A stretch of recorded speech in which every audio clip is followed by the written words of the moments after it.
ABCD is joining with United Sisters of Color to make sure that when it comes to prom season, no Boston student is left behind. To tell us about helping students make sure they can dress for the occasion and act right are the Deputy Director of ABCD Health Services, Irvine Golson, and the co-founder of United Sisters of Color, Stephanie Johnson. Thank you both very much for being with us. Thank you for having us. I will start with Stephanie Johnson.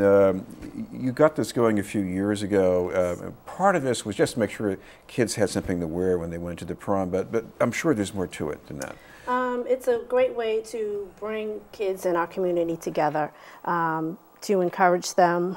During this time, a lot of the kids are going on to college, so we wanted to do something that will ensure that they felt supported from our community. And when we initially came up with the drive, this is our third one going in, and our idea was to bring these kids together, but to also give them a motivational message. And that's where ABCD comes into play when they come in and discuss healthy choices on their prom night. Irvine, what about the message? So the message is, we are proud of you as young people. I think that celebration is really important. And so in terms of the work of ABCD, that's all part of it, you know.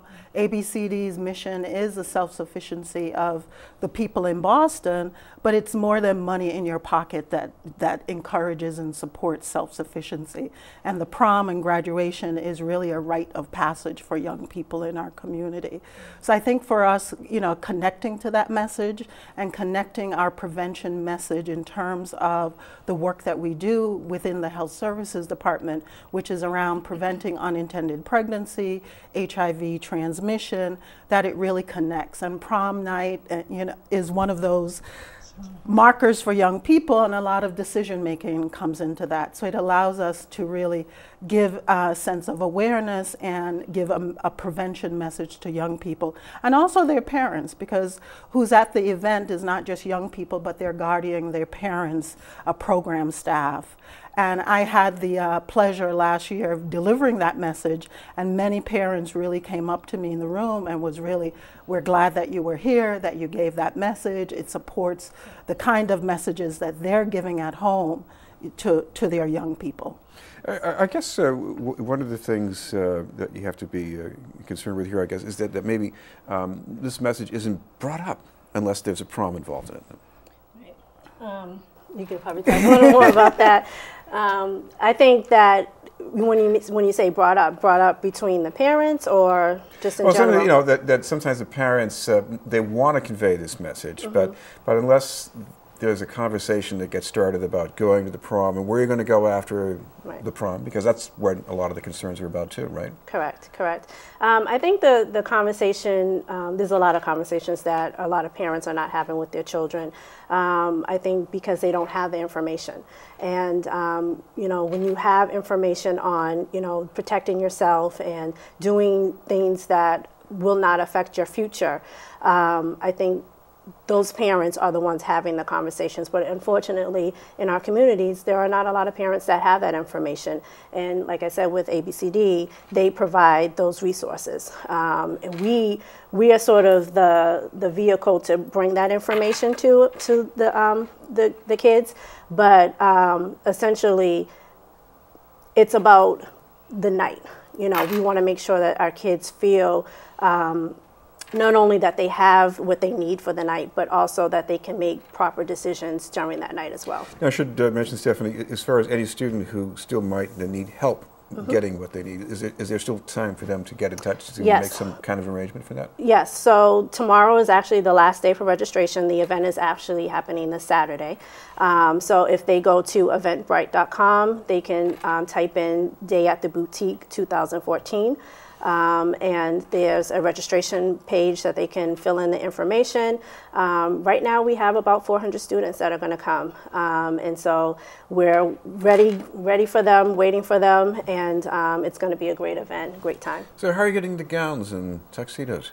So we had the community. We reached out to the community. We asked them, you know, this is what we're doing. We want to make sure that our kids are able to go to the prom, and so we have a lot of people that came out that brought donations. We also connected with another organization that has their own prom drive, and once they did their drive, they had some excess dresses, and they also donated their dresses as well. So we have plenty of dresses and suits to donate to the kids. So. Irving, I imagine some parents might be wondering out there that, I'd like to say something to my high school senior, but, I don't want to be putting on too much pressure because I know they won't like that. Right.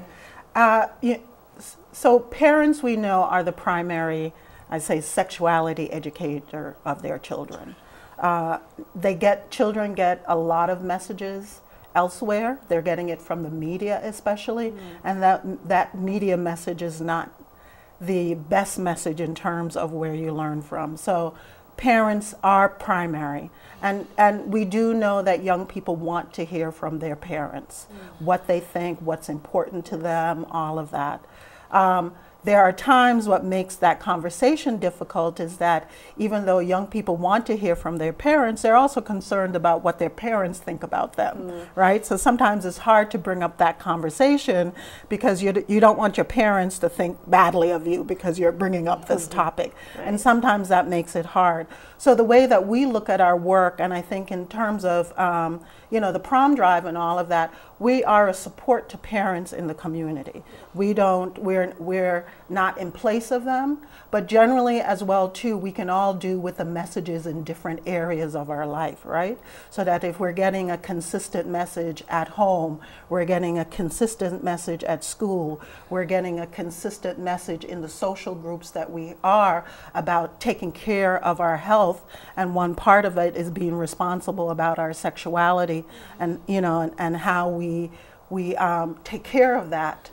That helps a young person to succeed. Yeah. We know that young people make better decisions from information than lack of information. Yeah, and it's better than being totally in denial, too. Exactly, right. Exactly. And Stephanie, finally, if people want to get in touch about this one more time as far as taking part in this in any way, either getting the clothing or just being helpful as a parent, is there some way they can do that? Yes. So we are still collecting registrations up until tomorrow evening. If you're unable to get online at this point and register, you can come to the Madison Park Gymnasium, Madison Park High School Gymnasium on Saturday. Doors open at 9:30. We will be accepting the kids who did register first, but there's plenty of items for the kids to get. So I would encourage everyone to come down on that day. And if you need any information about us and who we are, you can find us on Facebook. We're at facebook.com, United Sisters of Color.